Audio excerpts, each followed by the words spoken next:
अस्सलाम वालेकुम। Syed Ghazanfar Abbas, diabetes educator, Munira diabetes and community health centre Narowal के ऑफिशियल चैनल से आपके साथ मुखातिब हूँ। आज की इस वीडियो में मैं आपको बताऊँगा कि ज़ियाबतीस क्या है और ज़ियाबतीस की जो कुछ इक़साम हैं उनके बारे में आपको मैं बताऊँगा। सबसे पहले ज़ियाबतीस क्या है? ज़ियाबतीस एक बीमारियों का एक ग्रुप है। ये मेटाबॉलिक डिज़ीज़ है। मेटाबॉलिक का मतलब ये है कि इसका खाने के साथ ताल्लुक़ है और खाने में एतदाल ना रखना और सेडेंटरी लाइफ़स्टाइल जो है वो इसका मेन कॉज़ बनता है। ज़्यादातर जो है वो फैमिली हिस्ट्री 80% इसमें काउंट होती है। अगर आपके पेरेंट्स में, आपके फैमिली में शुगर है तो और आपका लाइफ़स्टाइल सेडेंटरी है और आप ओबीज़ हैं, आपका वज़न ज़्यादा है, तो चांसेस हैं कि आपको भी जो है वो कमिंग लाइफ में डायबिटीज़ यानी शुगर हो सकती है। तो इसमें 3 बड़ी इक़साम हैं। सबसे पहली किस्म इसमें जो है वो टाइप 1 कहलाती है। टाइप 1 में इसको जो है वो इंसुलिन डिपेंडेंट डायबिटीज़ मेलाइटस बोलते हैं। इंसुलिन डिपेंडेंट डायबिटीज़ मेलाइटस का मतलब ये है कि ये इस तरह के पेशेंट जो हैं इनका लबलबा इंसुलिन प्रोड्यूस नहीं कर रहा होता या बिल्कुल ही थोड़ी इंसुलिन प्रोड्यूस हो रही होती है।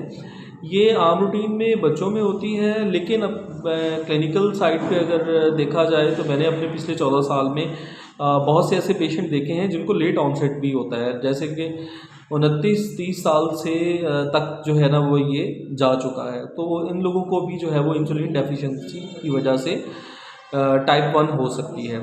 दूसरी किस्म इसमें जो है वो टाइप 2 डायबिटीज़ है। टाइप 2 डायबिटीज़ को non insulin dependent diabetes mellitus बोलते हैं। Non insulin independent diabetes mellitus का मतलब ये है कि इसमें जो है वो इंसुलिन जो है वो पार्शियली इसकी रेजिस्टेंस होती है। सिर्फ इंसुलिन रेजिस्टेंस की वजह से, इंसुलिन रेजिस्टेंस आम रूटीन में बोलते हैं कि इंसुलिन तो प्रोड्यूस हो रही है लेकिन जिस्म उसको प्रॉपर इस्तेमाल नहीं कर रहा। तो ये टाइप 2 डायबिटीज़ है और टाइप 2 डायबिटीज़ जो है वो आप बग़ैर दवाई के भी कंट्रोल कर सकते हैं और इसमें जो है वो 3 तरह की चीज़ें हैं जिसको लाइफ़स्टाइल मॉडिफ़िकेशन बोलते हैं। उसमें दवा, ग़िज़ा और ख़ुराक का रोल है, जिसमें दवाई का किरदार 20 से 30% है और ख़ुराक का रोल 50 से 60% है, जबकि सेहत का रोल इसमें 20 से 30% है। आप ज़्यादा अच्छी दवाइयों की तरफ भागते हैं, आप ज़्यादा से ज़्यादा सैर करते हैं, लेकिन जो मेजर पोर्शन है जिसको हम खुराक बोलते हैं वो आप उसको इग्नोर करते हैं। तो इस वजह से टाइप 2 डायबिटीज़ जो है वो बहुत जल्द रजिस्ट हो जाती है। और इसमें सबसे बड़ी चीज़ जो मैंने क्लिनिकल साइड पे देखी है वो ये है कि मरीज़ जो है वो स्टार्ट ही ऐसी दवाइयों से करता है कि जो इंसुलिन ज़्यादा प्रोड्यूस करवाने वाली होती हैं, इनको स्ट्रेटागॉग्स बोलते हैं।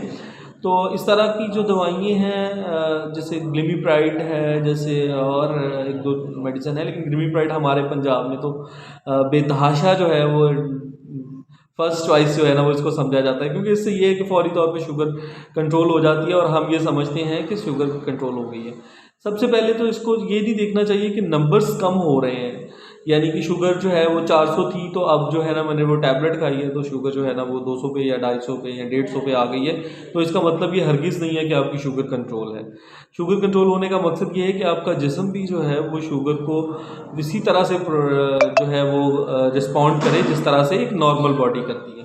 तो टाइप 2 डायबिटीज़ में दवाई की सिलेक्शन जो है ये आपकी ज़रूरत के मुताबिक होनी चाहिए, जिसको मैंने बताया कि ये 20% तक इसका रोल है और जो ग़िज़ा का रोल है इसमें वो 50 से 60% है। तो अपनी ग़िज़ाओं में जो है वो निशास्ता की मिक़दार को कंट्रोल करके हम इसको कंट्रोल कर सकते हैं।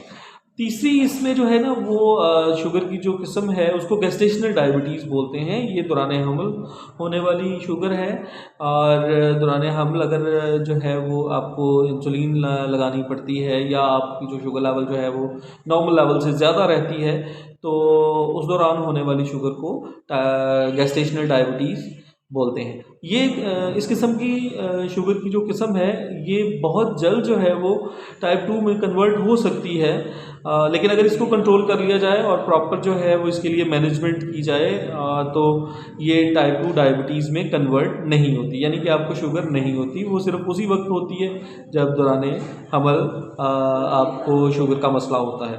तो ये 3 बड़ी इक़साम थी शुगर की जो हमारे जो है वो एरिया में ज़्यादातर पाई जाती हैं।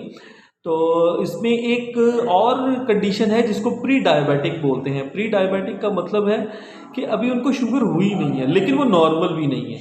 इस तरह की कंडीशन को हम जो है वो डिसग्लाइसीमिया बोलते हैं। डिसग्लाइसीमिया का मतलब है कि शुगर लेवल जो है वो प्रॉपरली मेंटेन नहीं हो रहा। तो इस लेवल में अगर आप जो है वो प्रॉपर मैनेजमेंट करें और सही तरह से जो है वो अपनी ग़िज़ा का ख्याल रखें तो आप टाइप 2 में कन्वर्ट होने से बच सकते हैं, यानी आप उस चीज़ को रोक सकते हैं।